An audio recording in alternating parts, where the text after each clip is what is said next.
Seigneur, que ta grâce, seule ta grâce. Nous voulons instaurer un état de droit.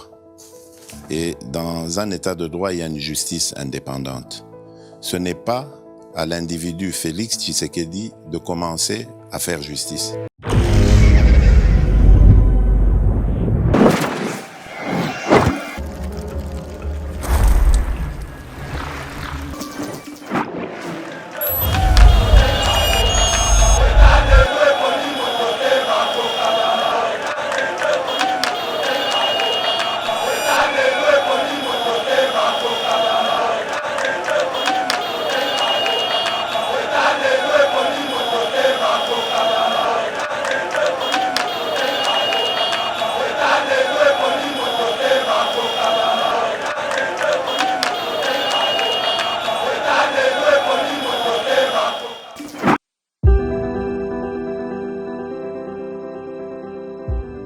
Olingi ou visiter Royaume-Uni, topé ofanda kana Royaume-Uni mais ozana posa ya ko voyager libanda.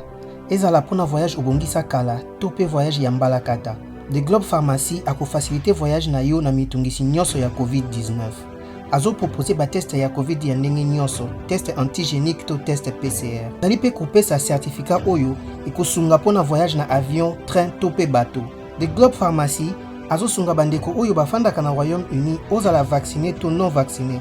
Soki olingi kobima to pe kozonga na Royaume-Uni pe oza na posa ya numéro ya réservation pour na ko remplir formulaire ya localisation ya ba passager.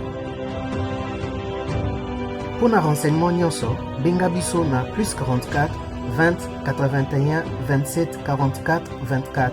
To pe na WhatsApp +44 74 05 81 41 70.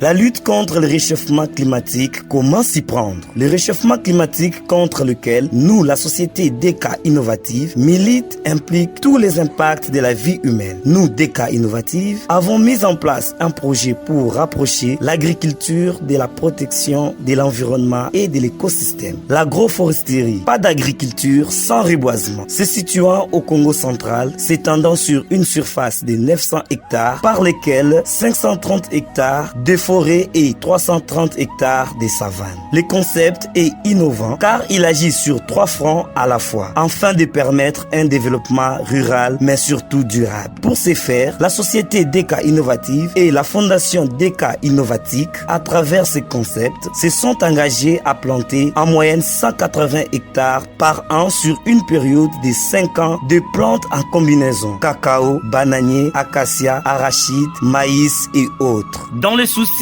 d'accompagner la vision du chef de l'État Félix-Antoine Tshisekedi Tshilombo de planter d'ici 2023 plus d'1 million d'arbres. Plusieurs formations organisées par la société DK Innovative dans le milieu rural pour la sensibilisation de ces derniers, ainsi que plusieurs conférences scientifiques sur le réchauffement climatique. La société DK Innovative fait appel à tous les organismes nationaux et internationaux de lui tenir main forte afin de vaincre ensemble ces fléaux qui rongent toute la planète, qui est le réchauffement climatique.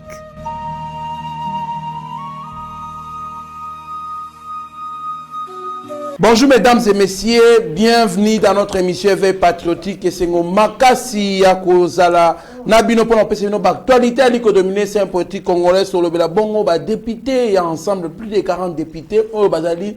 Mécontent de la sortie médiatique, il y a Olivier Kamitatu, Oyobali, qui regretté dans les propos naé, quand en détail, tu peux la binope bilili bokotala, tu peux la paix bongo, Noël Chani, ou ayebi bon, on a répliqué toujours na Olivier Kamitatu pour na webisi kazali na union sacrée, mais ali kosala makambu o ezali kotambola lolenge mokote na position ye azoa. Tu peux sous 5 ans déjà.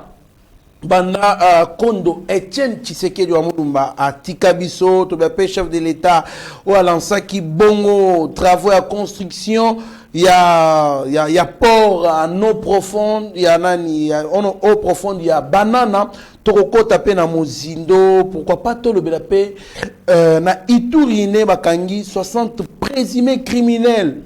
oyo bazali na plus de 100 mandoki mpona koboma bakongolais mpe tokosukisa na communiqué ya IGF oyo azali koyebisa bato nyonso ke baforce information ali kotambola na bareseau sociaux ke na sonance badetourne mbongo ezali lokuta na mwana mboka Benjamin mwana suka oyo tosai mwa mikolo ebele tozali kosala te puisque azalaki na matanga nde tokota mozindo ya nyonso naoti koloba mwana mboka Benjamin mwana suka mbote mbote ndeko trésor kandolo mbote na bala nyonso to ya Yeba TV mbote na mokili mobimba oyo nyonso to bazwili bakolanda biso na esika oyo mbote puis merci mingi na ba oyo nyonso to de lombe de près bazwaki ba téléphone na bango pona kobenga na circonstance azaki na matanga mbote na bandeko nyonso to pe merci na baninga nyonso to oyo to sana ba musala moko awa na Yeba TV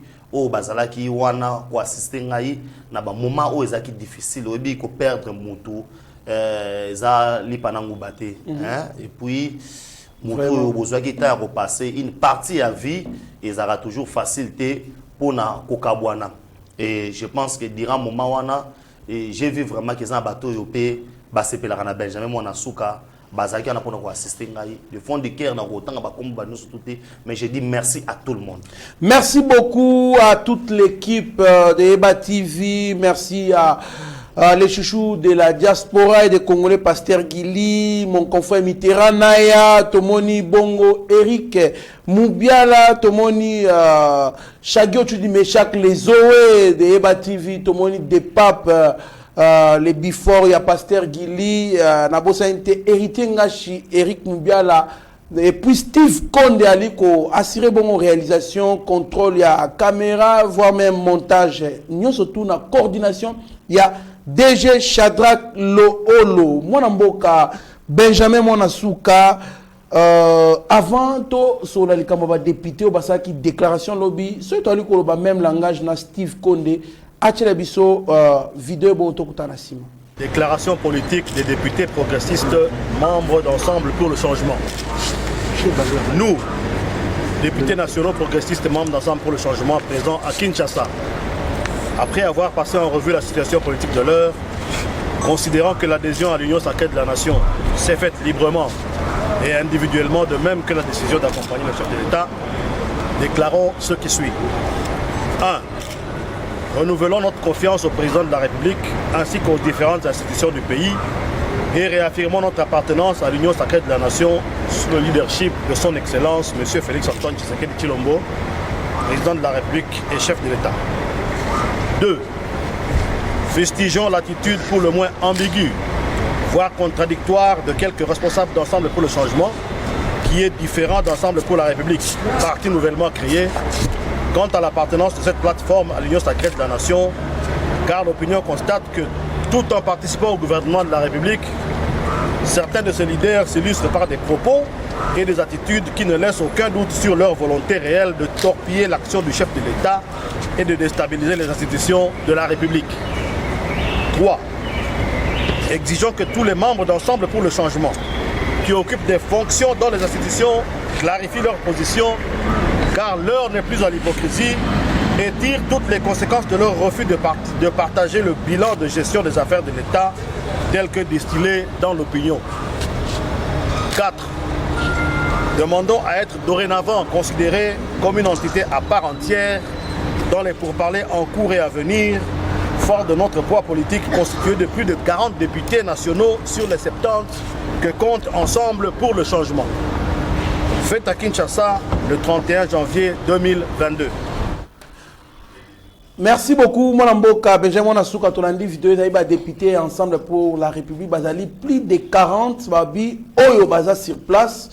Alors, Bazali, qu'on regrettait, Babi, adhésion à l'Union sacrée, qui librement et puis individuelle. Alors, tant que vous adhérez à l'Union sacrée, c'est-à-dire que vous allez partager même vision dans mon Mboka. Mais il se fait qu'il y a quelques cadres au Bazali dans l'entourage à Moïse Katou, Bazali, bon, leader na bango, Bazali na contradiction ya maemali ko le kanamboka, bali ko critiquer, ko torpiller, voire même ba action mo Mboka, yango ba sengi de sorte que ba ko la sa position là ko vivre na hypocrisie, pe na ba ministre pe ba mandataire oya bango baye bako loba soki bazali na mokozamba to bazana été réaction na mwana mboka. Vraiment merci beaucoup Ndeko Trésor Kandolo bato balanda biso bien parce que eza mambuya to gangate to manuela bato ba comprendre. Lelo oyo na kozala jamais na moto aussi longtemps nazo combattre ye. Voilà. Ça veut dire bato mi balé même Bible lo biango bato mi balé lelo bako tambola nzela moko te so bazo au Canada. Et moi je pense que Katumbi voulait jouer na hypocrisie. Et les Congolais véritables, il y a des pères et des mères ont compris que non, il est grand temps hein, tout la qui ça que non, nous aimons notre frère et nous le soutenons. Et bah oyo bazali contraire na vision na ko soutenir o abango Ndeko Félix en tant que de Chilombo ba ko sanzela na bango. Et na ebisa ki batubo, il y a une différence entre ensemble pour le changement comme état parti politique na regroupement ensemble pour la République. Voilà. O ezali plateforme o esangisi batu ba député ya bisika na bisika parce que ensemble pour le changement il y a mo un député té. Pour c'est un parti politique qui est créé juste après l'élection. Voilà. Il y a moko boy comme état parti politique azana ninte. Mais comme état regroupement, il y a ensemble pour la République, né à sangisi banani et puis parti politique est belé. Les députés au baye ensemble pour la République, hein, bazali libre. Ça veut dire que moko adhérer à la vision librement. C'est pas Katumbi mutabeng saki bango. Mais qu'est-ce qu'ils ont compris? Le peu des gens oyo ba lia kambonga Moïse Katumbi Oyo Moïse Katumbi atindaki bango na ba objectif. Rappelez-vous à l'époque que Moïse Katumbi demandait même la primature. Ah bah non, c'est la primature. Voilà. Mais na ba dire na ye comme c'est un rusé alobakani na yete pona koluka poste na kata union sacrée. Na yete pona osanini mais na ba effet au moins gouvernement et umela parce que Katumbi alobaka makamu mususu asela makamu mususu. Donc c'est un homme risé alors. Voilà, ba benga ka bango na kinalingala mbeli ya minu mibale. Kolanda ko sekaete o ba français alobaka rire jaune.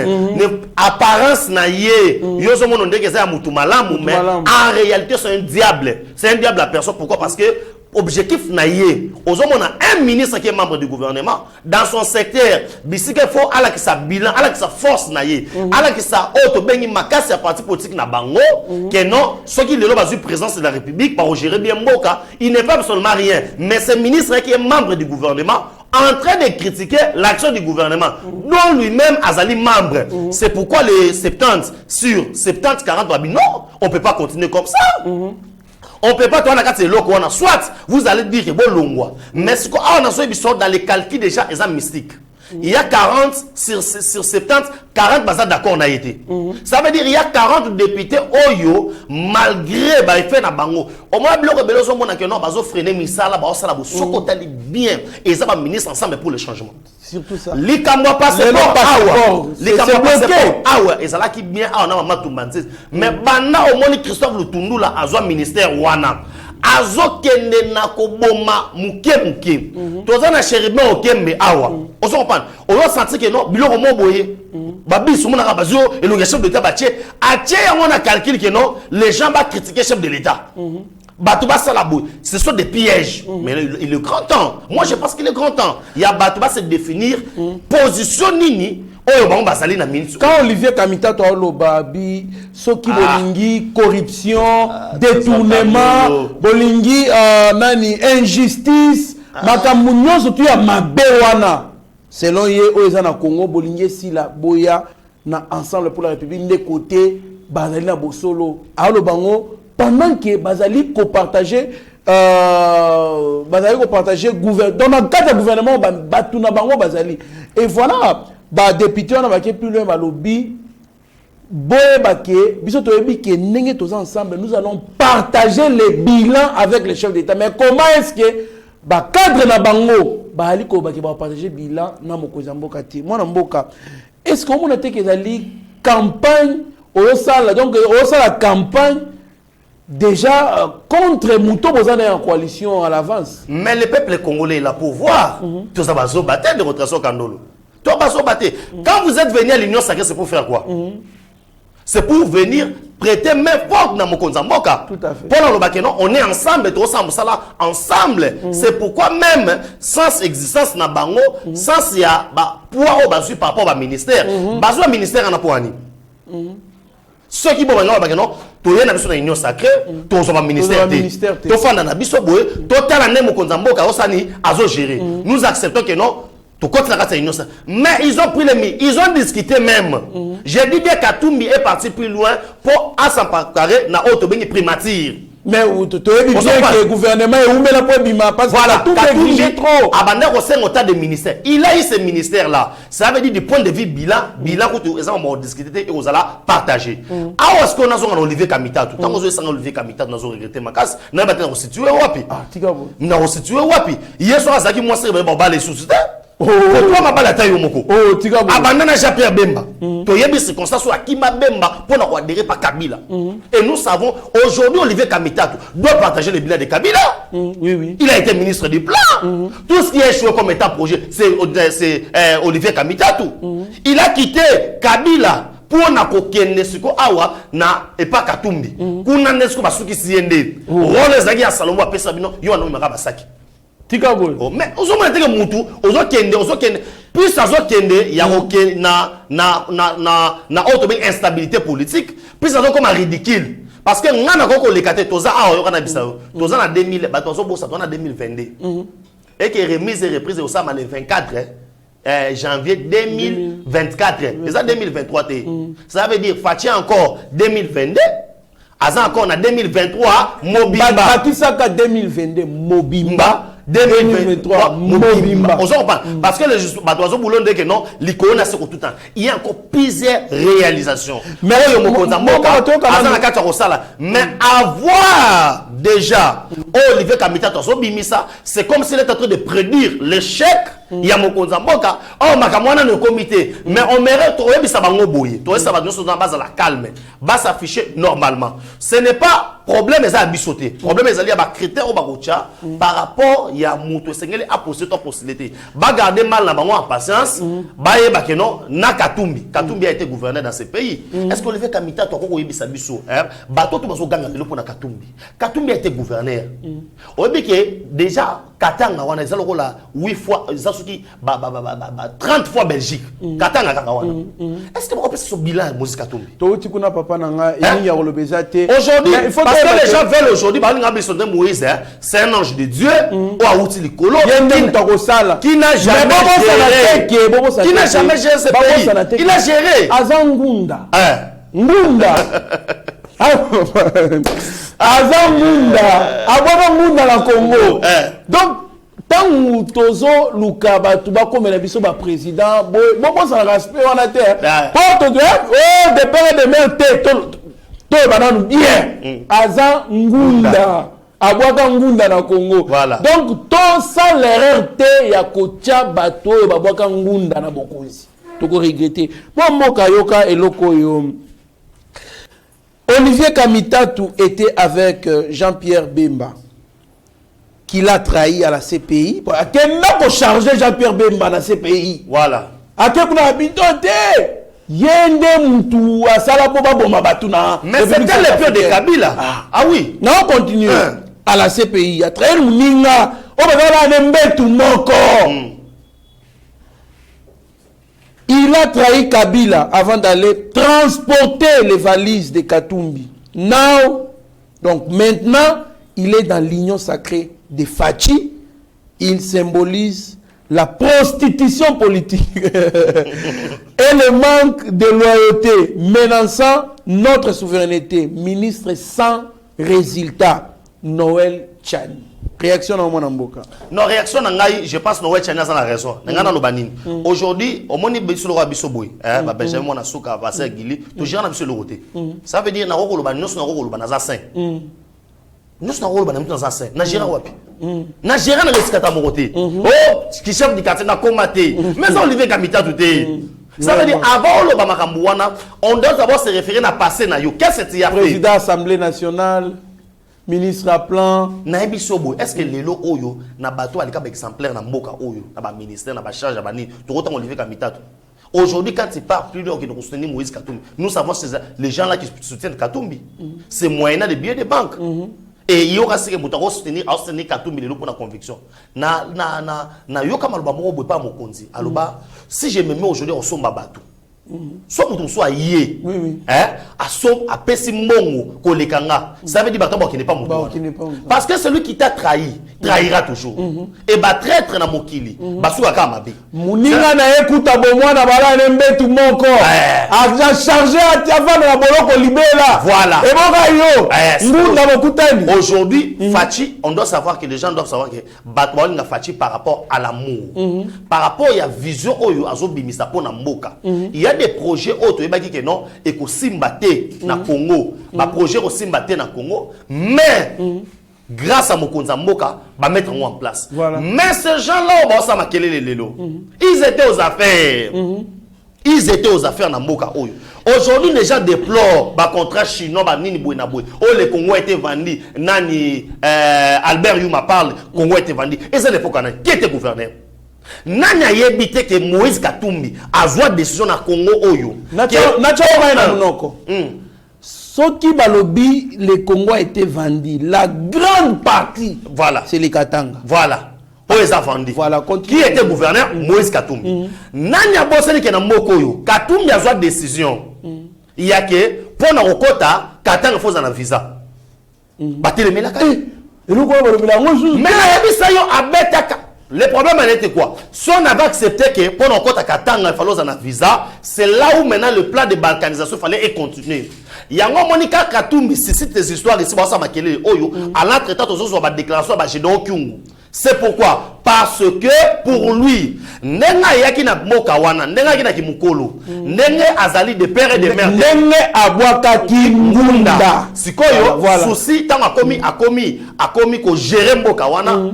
Souci comme na s'accaparer na on a récupéré yango yango mona ka seke loko mo bengi MCK et ça ça tout na 4 MCK qu'est-ce qu'il a fait? Il a pris tous les Libanais tous les étrangers à réunir bango sika moko ba actionnaire na kata ba compagnie surtout minier on se comprend il collaborait directement avec Otto Bengiba avec lui le gouverneur en d'autres sortes lui le gouverneur a commencé à Katanga le rôle état na yemoko.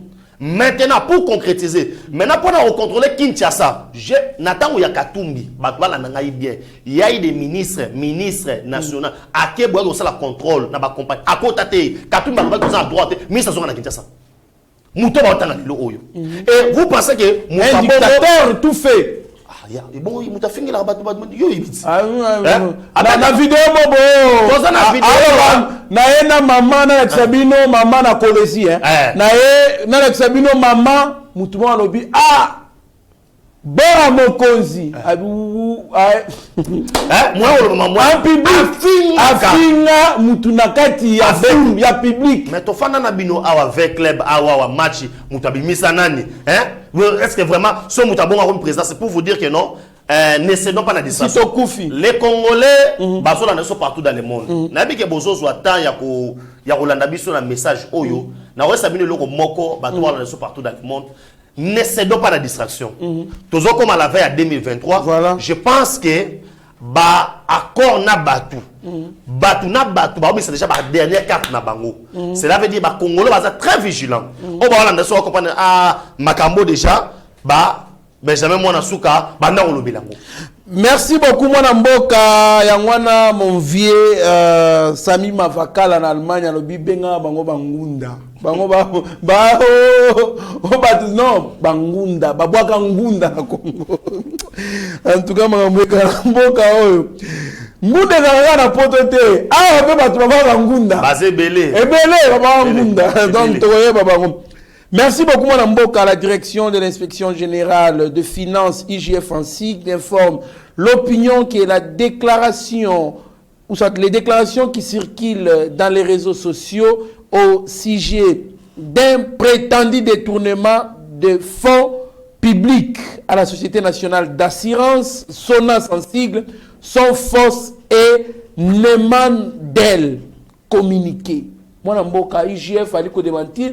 Dans les réseaux sociaux, détournement national, c'est qu'on soit à communiqué et ezali lokuta hier a quelques publié détournement qu'on a sonasté réaction à mon Mboka. Non, libanga na libanga aboka kana mbuma o eza hôtel là, libanga aboka kana mbuma o eza hôtel là. Pourquoi? Parce que na minute oyo bato azolanda biso ba oyeba eloko moko bato balanda biso na bokebi ba oyeba eloko moko Sonas za pas entreprise oyo oyo DG nango azobundana ada exemplaire azobundana na ba circonstances batikele Sonas circonstances mo difficile voilà parce que ba libérer ça nani secteur wana tout le monde akokota akosa nini ya assurance et au gérer ce que logo ya l'état to bi ba concurrent et belé na marché ezali panango baté mais le quoi ça qui fils maison aujourd'hui on peut citer le nom le DG et Kofo Lucien Kofo Moussa Zosala tellement kitoko mais moi je pense que obika ba konde bazalaka biso to zélandais résultat d'enquête ya SNEL na régie des eaux vous comprenez pour et l'homme biso to zéla yango wana balobi et fan la babolili IGF alobi boye et ça c'est dans Moussala et ça na maboko ya nani ya ministre ya portefeuille ba résultat makamnyo banquette so ça mamo ministre portefeuille a osé la débatinda yango et na ko sabino que non ce sont des fausses informations aujourd'hui Sonas ils a pas entreprise o ya l'état o ezali ba modèle o ezo fourni ba effort et belé pour makambo et de liboso ce sont des rumeurs et ça mamo lokuta. Merci beaucoup na IGF surtout pour na ko clarifier makambo ko éclaircir puisque na Congo awa soki ba simili kambwa donc comme on dit ce qui n'est ni so ba lotio donc je pense qu'il y a une très bonne gestion na Sonas avec le DG Lucien Ekofowana Koutia Kosamba Ezate. Nous avons d'ailleurs la Sonas na établissement habitation na immeuble habitation dans Sonas donc et puis bah comment bango peut autonome bah agence news tout bah comment bango autonome donc c'est un peu ça surtout quand vous faites ce travail là na ba concurrent biso ba privé mindele ba ko na ba société d'assurance na bango donc coup de chapeau na lycée qu'il faut continuer bongo ba message abonné to linga na ba domaine nyon surtout et binyela yo po o chat mbege yo détourna kiti moi mboka Benjamin na soko tali ko bana émission na biso le chef de l'État Félix Tshisekedi a lancé les travaux de construction du premier port en eau profonde de Banana c'est lundi au Congo central. Réaction na mwana mboka ezali parmi les meilleurs rêves ya ba Congolais. Basa la port le chef de l'État a lancé déjà go nango pour la construction au banda lobby. Réaction na mwana mboka ezali na maman impact sur le plan économique. Obi pona nini?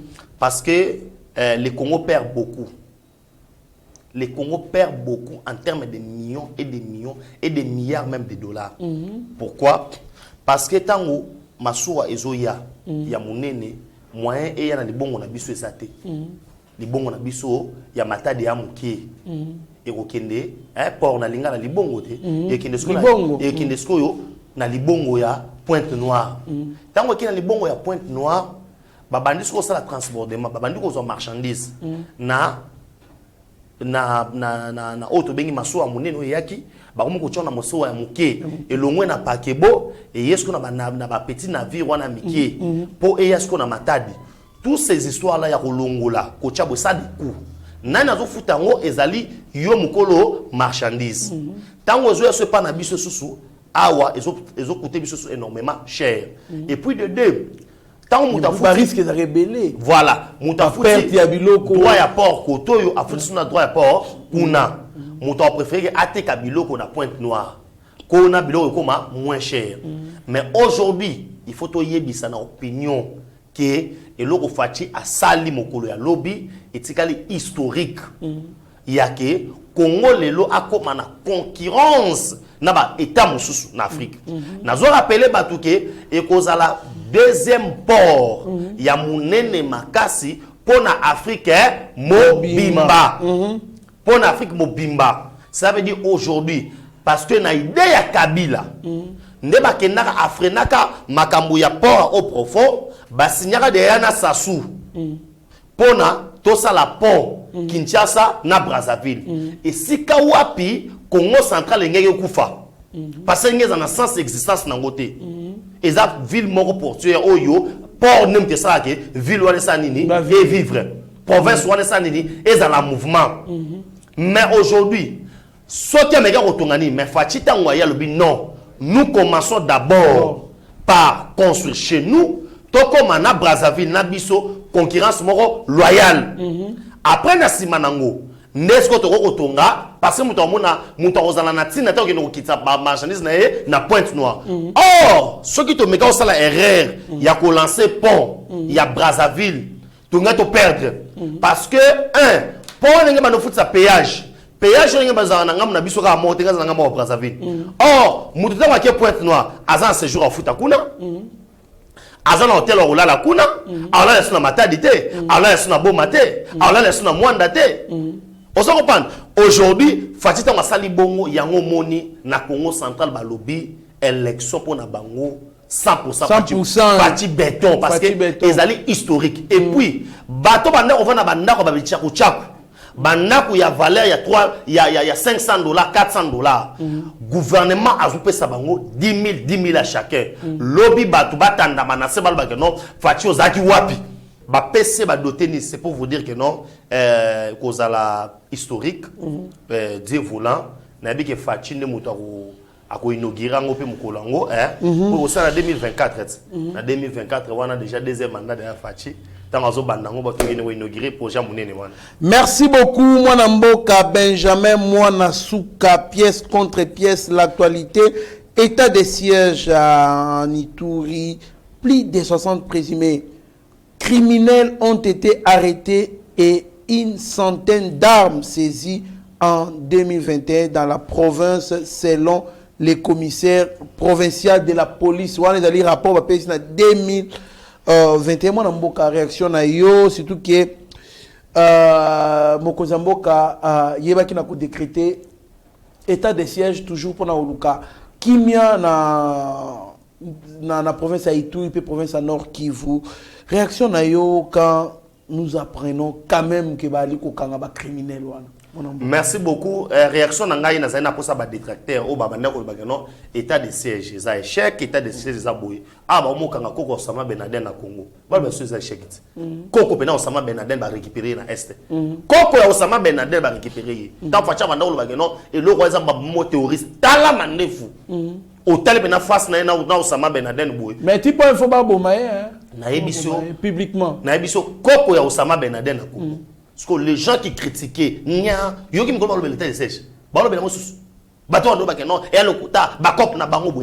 aujourd'hui ils ont compris que non, Fati est venu pour mettre fin à la guerre à Est. Et aujourd'hui,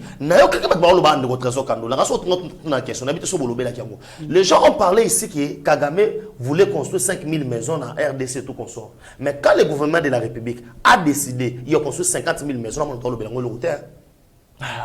Cité moderne, les décisions qui prise na dernier conseil des ministres et le ministre aménagement territoire Guy Luando maman Sousa Dana Maboko n'a pas batunga. Les gens ne parlent pas. Le plus grand problème aussi à le bateau Kende Boye, la communication aussi du chef est faible. Communication est faible. Non, tu vois là, on faible. Tout ce que faut faire dans mando qui tombe na ko tirer donc acquis des droits nazo bisayo donc mutu oyo azo mériter ko zango ndako zango eza teke non so ko mériter ozimando azo mériter ozimando communication beaucoup très faible. Pourquoi? Parce qu'on doit vendre. Tu sais quoi? Les gens prennent les images. Tout ça qui nous démontre sur Kandol. Sauf si tu as de nos centres membres ici la terre. Tu as de nos centres binois. Et ça qui biso yé bâti vite aux autres bino. Image est ça na Burundi. Oh est ça na Angola. Oh est ça na Botswana. Yo mon bloqué les gars sous. Oui, et ça qui besoin de vendre 5 000 personnes. Eh, Fatia c'est le côté. Il fallait que bison des photos les gars. Wana ba Patrick Mouya bazo ya bala. Bison des photos les gars to ça ba non. Image ça na Burundi. Au moins ba biloko ya kiote ba massacre ba tubo. Et si là, c'est pour vous dire que non, musaleza na kata ko salima. Maintenant, na ngaki siko prince Penge. Na ngaki sikoyo Pierrot Louara, na ngaki siko tous ces gens là des katumbistes qui font semblant parce que Katumbi azali serviteur ya Kabila. Kabila se cache derrière Katumbi. Nous savons bien ne ba mettre carte na bango. Il y aura une coalition au salama Katumbi Kabila na batu so bazo be na rata IDPS. Nous savons déjà comme nego betama. Et les gens ont bisoté. Au moni biso na kasa ide personne de trésor Kandolo na paraphraser le mot. To mesa na biso de na bato ba traiter ba trahir biso. Ba retrahir biso en dernière minute. To mona yango. To mona yango. To kena à Genève. Ah, c'est que de rester seul. Quand on a base naïe, aujourd'hui, nous savons bien. Mais la linga qui sikoyo, résultat de siège. Balo bape que non, malo yoke, tous applaudir. C'est pourquoi na Congo, tous en a auto ben opposition te. Opposition, ezalaka kama mboza mabe balobaka. Mais tant que les Cambodgiens mis à malam, l'honnêteté intellectuelle les olo baboye. Il faut qu'on admettre. Pour les gens bakangi koko Osama Ben Laden na Congo, na tika lo mona mota lobela. Wana France 24 na RFI, azana Kenya. France 24 mo aloba ezate. RFI mo aloba ezate. Ba spécialiste bazaki yote bakena ko jila lingeti asala boy. Ils sont là, KO. Pero Louara mo aloba ezate. Ils sont à l'aise parce que Mokonza Moka Makambo Loba qui s'apporte des fruits. Pourquoi?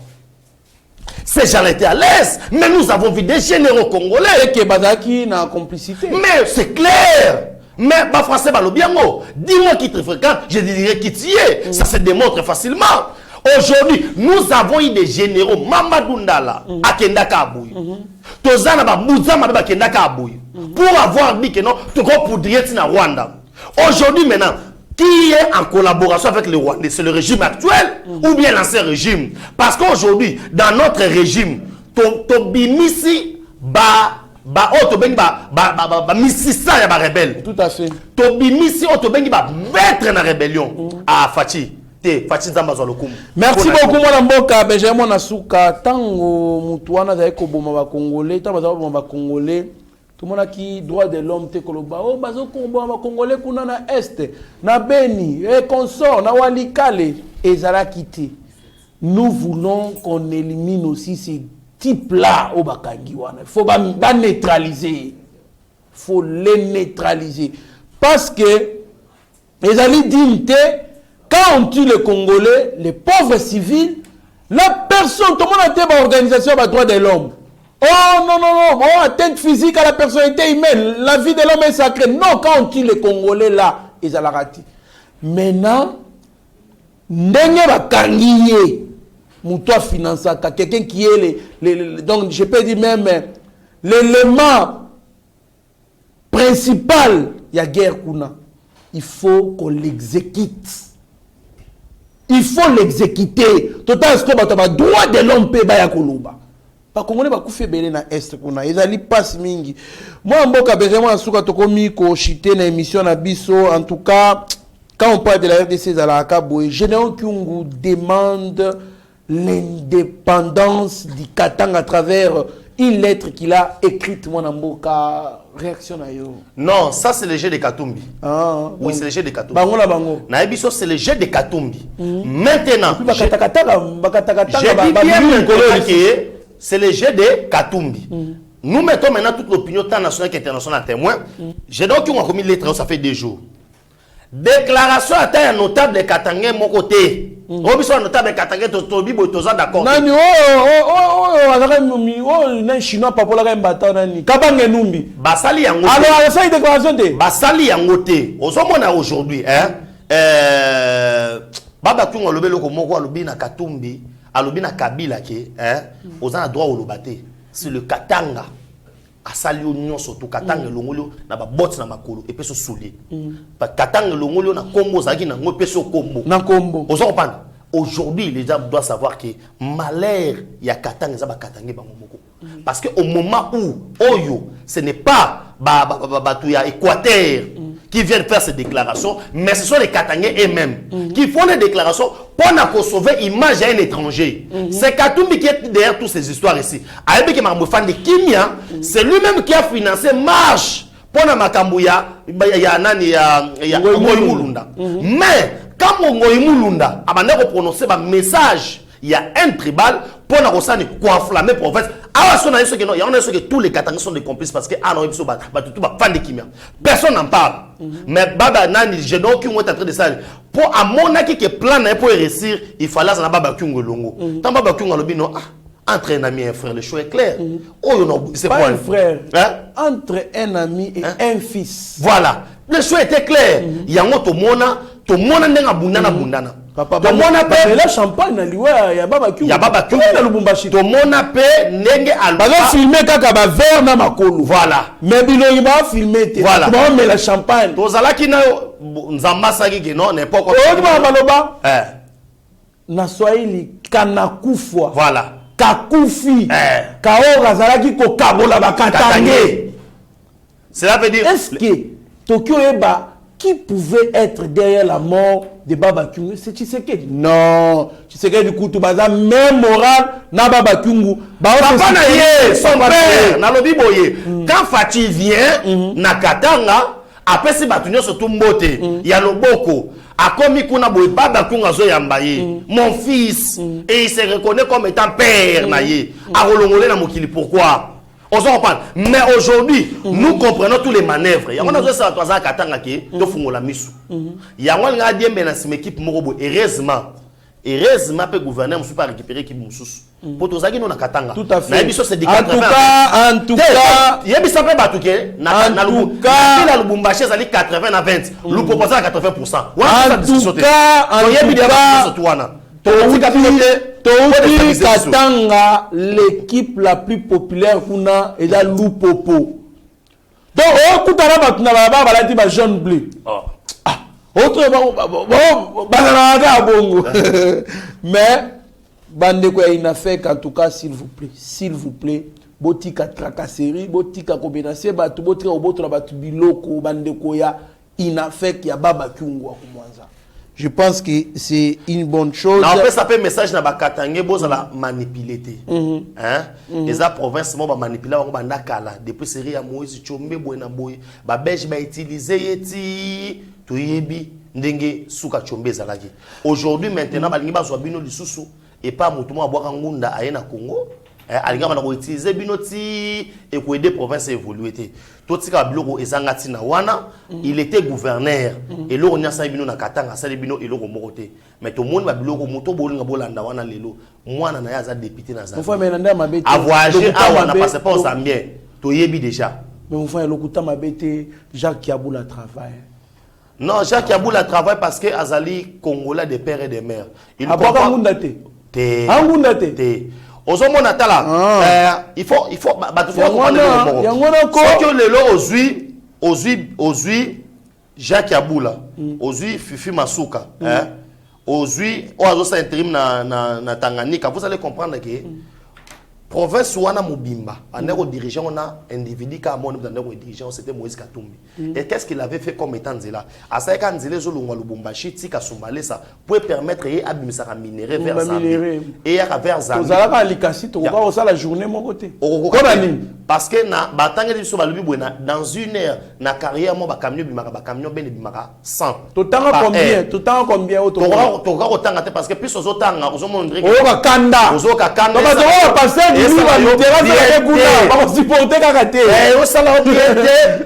et puis père sozo mona biloko wana tu peux pas condamner le qui un certain soginani Olivier Kamitatu ou il rekumisa Moïse Katumbi parce que aboma province wana ndeko boma soko tel ba pro bateka ba carré minier na mboka na biso na ce qui représente aujourd'hui sur le plan international yo mo lobi ki no bateau est-ce que pena basaki na mito place bando sala mais par contre qu'est-ce qu'il faisait ba oso biloko na ba ya batu ya ba congolais ba comme ça biloko na ba individu. Merci beaucoup mwana mboka na liko dénoncer loko moko bon je ne sais pas si c'est une dénonce ou quoi. Il y a des gens qui m'ont appelé des colonels d'ailleurs colonel na capitaine ba benginga lelo na tongo. Comment est-ce que non ministre intérieur quand même vous émanez d'un grand parti politique qui a condamné de série dans Moulumboto a dit qu'on respectait les lois de Bisso, en tout cas, paix à son âme. Comment se fait-il que province est en guerre nord qui veut que en a 3 mitouka, 3 jeeps intervention? C'est inconcevable. Non, ministre, vous allez où il y a Bisso? sunga vraiment de sorte que misala ya mokozambo ke monana sécurité na mboka na province wana ezali toujours douteuse. Alors je pense que renforcer cette province na mituka intervention, ça serait une très bonne chose. Comment ça, toute une province avec 3 véhicules à Pamba? Non, c'est pas possible. C'est pas possible en tout cas.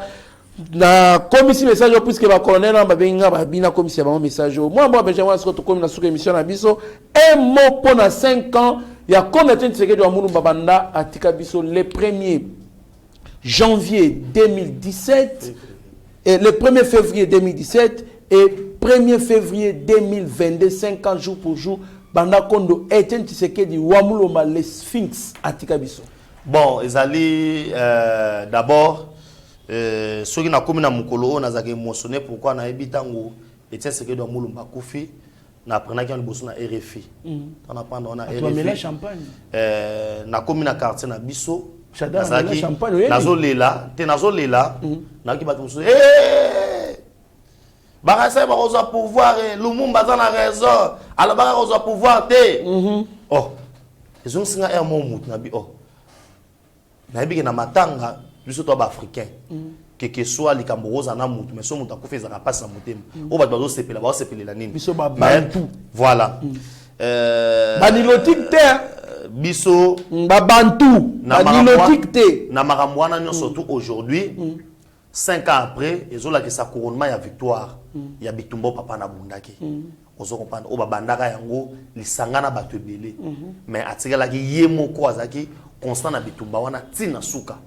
Pe akufi comme étant mutumo ya makasi. Oyo monde mobimba eninganaki. Et je pense que Nasima Liwana elle est 5 ans après, il y a Liwana ye, l'IDPS au pouvoir 3 ans. Et tu sais bien que le leader est belé, il y a parti belé, sera profit parti n'est pas nini et poingani. Tout le monde a un orchestre belé les lots, au bête sur nangote parce que le leader n'a pas nini à Kenda. Tout le monde a parti politique et belé disparaîtra. Mais pour nous on a que Bitumba oh et tiens c'est que la bande au bunda, et ça qui Bitumba ya famille n'a été bande on a été. Aujourd'hui on doit clarifier certaines choses parce que les gens veulent on dirait qu'on mema hein Bitumba était le roi Bitumba il y a tribu il y a famille, il y a Bahami, non. C'était le combat pour le Congo Mobimba. La preuve en est aujourd'hui, par grâce à Nzambe, à Lota Yangote, à Kanissa Yangote, son fils biologique, a se retrouvé chef de l'État. A se retrouvé chef de l'État parce que son père l'a nommé dans la IDPS, mais parce que le destin de Dieu et permettait qu'il n'ait à gérer le Congo. Et aujourd'hui, il gère le Congo. C'est pour vous dire que non, IDPS comme état partout, et ils ont une coloration d'une manière nationale. Ils ont parti Moroté à Nini et l'amour qui était ce qui est dans la Kisabiso. Aujourd'hui, on est au pouvoir et 5 ans après, tu repères ça Nzambe Matondi parce que après ça Kibiso, mouvement ça qui monument, oyo après c'est idéologie. Aujourd'hui, nous avons attention mutalanga bunga na ko mona ah yoza ce que dit c'était parce que ce que dit c'est ngoloba il faut holande la marambo o ezali idéal marambo o ezali moboko ezali loi ezate que c'est la mambo ezali sentiment et bato nyonso ba se kataka na vision ya yete ce que de mulumba babunga kaka bato atikali constat le na nzela wana nozo mona ke mambozo ke ne liboso to ko ba pona ngana ko ba ke no pona musansu papa sali le 5 ans après on peut dire merci à Dieu.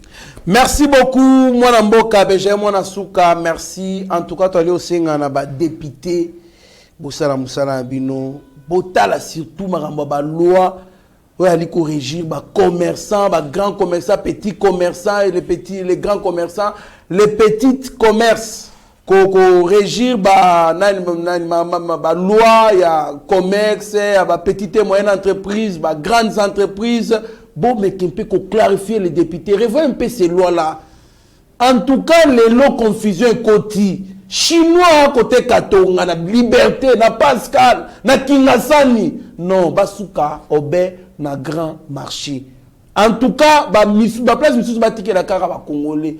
Et puis cette loi moko ya 2001, loi ne ali kolobake muto azali ko sala petit commerce azali muto bandi de $1 à $10,000. Muto na ko futa obé patente. Mais les lois confusion et quota. Ba congolais ba ko se propulser sur le plan économique pourquoi parce que DGI à Zambongo mabe DG de Yazombo Mabe, Oya Kozombo Mabe, donc les gens ne se retrouvent pas. Ba boutique ils ont kangana ba quartier sous la biso. En tout cas, bon revoir les députés dans le but parce que lobby na lundi il y a certains députés les cas qui na télévision ba le beli makambo mais ba le beli superficiellement revoyez ça pour commettre l'ordre. Mon consampa ba qu'il faut qu'on ba milliardaire na ba millionnaire ba comme ba milliardaire na ba millionnaire na concurrence na ba chinois na ba quartier té. En tout cas, revoyez ça. Merci beaucoup.